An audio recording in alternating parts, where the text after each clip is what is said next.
The latest Disney Star Wars show, The Acolyte, comes out in less than a week, and they are already ramping up the attacks on critics, fans, and anybody who is a naysayer to the direction that Disney has taken Star Wars over the past decade. Let's get into it.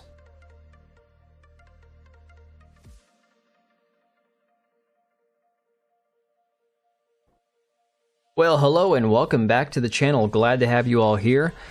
Haven't talked too much about Star Wars recently, only because since the Acolyte trailer came out, there hasn't been a whole lot else to talk about. The trailer is not doing well, as we'll look at in a minute, and to be honest, most people have tuned out of Star Wars. If I'm going to be fair about analytics for YouTube videos and the interest people have in Star Wars as a brand, as a topic, these videos do not do as well as other topics.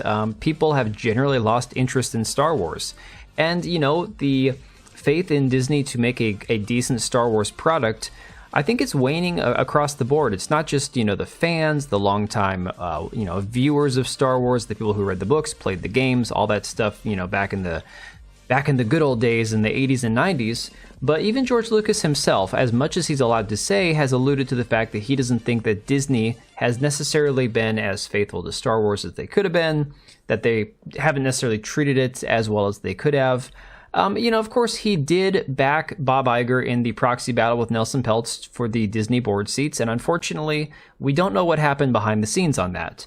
But what did transpire is that he essentially threw his weight behind a man that he previously had lambasted as being part of the, quote, white slavers of Disney that kind of, bought his child from him and then enslaved it to the corporate brand that is Disney. I mean, unfortunately, George Lucas is the one who ultimately made that decision. So as much as he might have regrets now, he's the one that has to live with that decision. But The Acolyte, this new show that we're getting, this show that honestly, I don't know who it's supposed to appeal to. Maybe it's like to the fringe minority of the small percentage of people on Twitter who need to see endless virtue signaling in all their TV and programming. But we've seen articles for months now talking about the intent behind the show, the storyline, the general ideology that is being pushed in it. Articles like this from back in March from Waning in the Comics talking about how Leslie Headland, the former personal assistant to Harvey Weinstein, said that the upcoming Star Wars series will ask whether the bad guys are actually the underdog. And we've seen a lot of these things where they're trying to subvert expectations. They are trying to basically flip the entire idea of the Force, of good and evil, black and white, on its head. Now you have a whole generation of people screeching about, well, what about the gray Jedi, when gray is not a facet of anything in the original Star Wars universe. There was, light and dark, evil and good, and that was as simple as that. Well, unfortunately, we're in the new era of Star Wars, and it's designed once again to appeal to a more modernized audience who doesn't want things to be so cut and dry. They want things to be more muddied. We've also seen things about The Acolyte where the actress Amanda Stenberg revealed that the show will be an exploration of the rules in the galaxy around how the Force can be used. And this is much more of a recent article from that Park Place discussing the idea that we've seen them talk about in the trailer about how it's about power and who's allowed to wield it. Well, again, if that's the villain in the show talking, fine. Maybe the villain is saying something that you don't have to agree with. But if this is an actual overall push from the showrunners, much like we've seen with Disney where they try to make the villains more sympathetic now and they want you to side with the villains against the heroes, it is intentionally destroying the very fabric of what makes Star Wars a fantastic story about good versus evil. And so, of course, we've mentioned the Acolyte trailer. You can see that it is still sitting at a more than 2-to-1 ratio, dislike to like, 74,000 upvotes, 178,000 dislikes. Absolutely brutal for Disney that everything that they put out Star Wars related is getting completely destroyed. Now we're seeing today these articles coming out stemming from a New York Times interview, and this one from Variety says, the Acolyte creator Leslie Headland says, I know how frustrating some Star Wars storytelling in the past has been. I stand by my empathy for fans, but I want to be clear, anyone who engages in bigotry, racism, or hate speech, I don't consider a fan. Now again, it all depends on what you consider hate speech, which again, I don't personally believe is a thing. But of course, Thor Odinson replied and said, translation, we're making a gigantic piece of crap no one is going to see, so we need to start prepping our excuses to blame the fans for our failure rather than ourselves. I think that pretty well sums it up. Discussing film here says, quote from Kathleen Kennedy, I think a lot of the women who step into Star Wars struggle with toxic fandom attacks a bit more. Because of the fan base being so male-dominated, they sometimes get attacked in ways that can be quite personal, operating within these giant franchises now with social media and the level of expectation. The expectation is for you to put out a decent product. But of course, they have, again, a lot of the contentious female characters that they have kind of intentionally put out there to create controversy so that they can point to it and say, see, fans bad, our characters are victims, you need to stop being toxic males. And so I responded and said, wow, so a bunch of feminists took over a male-dominated franchise and were shocked when men didn't like them turning it into a girl brand. Of which I've had various idiotic replies to that, but unfortunately for all of us Star Wars fans, that pretty much sums it up. That is where we're at. So then we get to, Nerdrotic here pointed out, begun the Disney Star Wars marketing has. And again, this is just a marketing push. This is all we're seeing. The show comes out on June 4th, guys. That's 5-6 days away.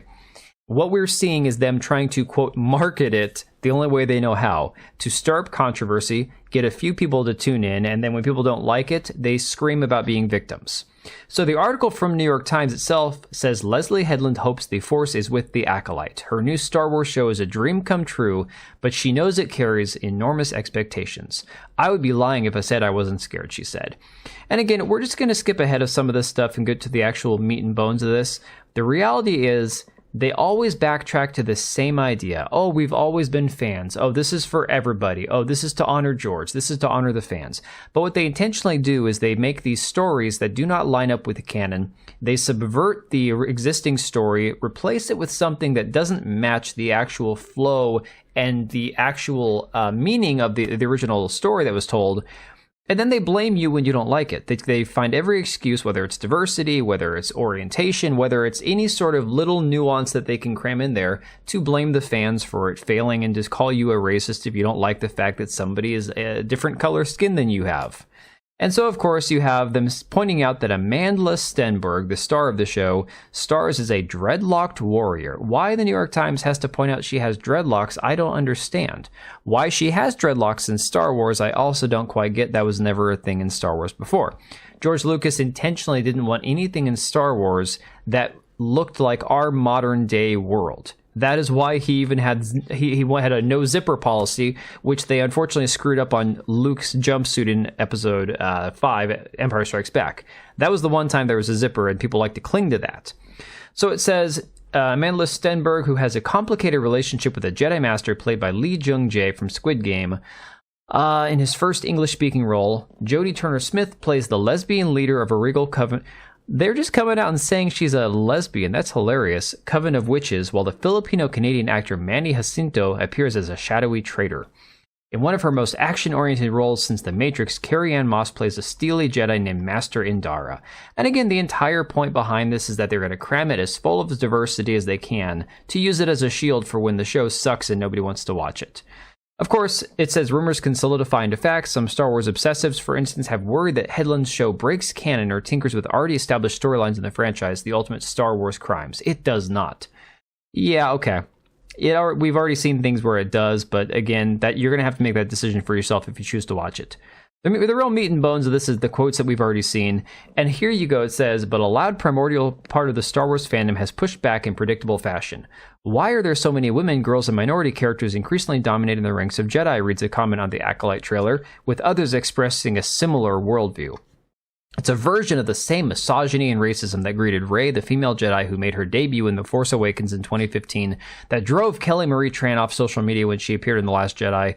Kathleen Kennedy, who runs Lucasfilm, has also experienced it with South Park harshly attacking her in an episode last year. The cartoon depicted Kennedy giving the same feedback to Star Wars creators over and over. Put a chick in it, make her lame and gay. Well, let me see. What have they done here? They've given this guy the same asinine haircut they give all black characters. You have a bunch of non-binary and lesbian characters, and a bunch of people who aren't white. You've literally done the meme, Kathleen. You and Leslie have done the meme. So in a brief telephone interview, Kennedy's support for the Acolyte was steadfast. My belief is that storytelling does need to be representative of all people. That's an easy decision for me. Okay, then let's have white and Asian people in the next Wakanda movie. Done. I'm cool with that. Operating within these giant franchises now with social media and the level of expectation, it's terrifying, Kennedy continued. I think Leslie has struggled a bit with it. I think a lot of the women who step into Star Wars struggle with this a bit more. Because of the fanbase being so male-dominated, they sometimes get attacked in ways that can be quite personal. No, what happens is you guys crap all over the story. You explain that you think that men are bad, that the male fan base needs to change and adapt to what you want them to like, and then you subvert what they're used to, seeing and reading and enjoying to make it appeal to a different audience, and then you can blame them because you cram a bunch of diversity in there for when the show falls apart and nobody watches it. This is the same story we've seen time and time and time again. And unfortunately, it's not going to get any better. I'm just hoping that people are wisened up at this point after Obi-Wan, where they pushed Reva on everybody else and made Obi-Wan kind of a lame bitch, to be honest, pardon my French. And then, of course, shows like The Mandalorian, which completely fell off in Season 3, Boba Fett, which is one of the most dog crap shows I've ever seen. And again, if we're speaking about Lucasfilm, the Willow TV show, that was the most god-awful wretched thing I've ever seen in my life. I quit after the first 4 episodes. We got to the beginning of the 5th one and I said, this is crap. We turned it off. I'm like, I couldn't even subject myself to it anymore. It wasn't worth watching just to make videos about. So I'm going to leave it right there. Let me know what you guys think about all this. It just seems like the most predictable thing that they always do. Right before a show gets released, they trot out the whole people are bad, people are evil, fans are racist, fans are sexist. This is just, the same attack we're used to seeing at this point. But I'm going to leave it up to you guys. Let me know what you think about all this and I will catch you later. Alright, and if you made it this far, thank you so much for watching the video. Thank you for being here. I do have 2 channels, Minimal Effort Podcast, as well as my gaming channel. I do have a Twitch and Kick for my gaming channel. We do live streams over there occasionally, maybe once a week. And then if you are in the market for a new PC, make sure to check out Meta PCs. Click the link I have down below. Use code TBO at checkout for a special discount. Thanks again for watching, and I'll see you next time.